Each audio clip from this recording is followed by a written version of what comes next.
pressing to get the first goal. Captain in the absence of Puyol, Xavi with the corner and fed in quite brilliantly.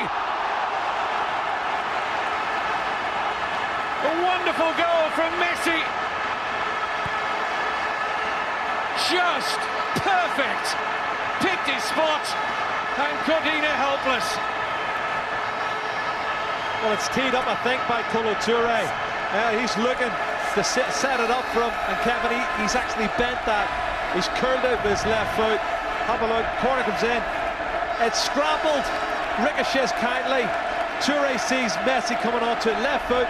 Look at the bend in that. When he struck it, it must have been at least 2 feet outside the far post, and it nestles in the back of the net. Goal number 22 for Lionel Messi, undoubtedly the best player in the world for me.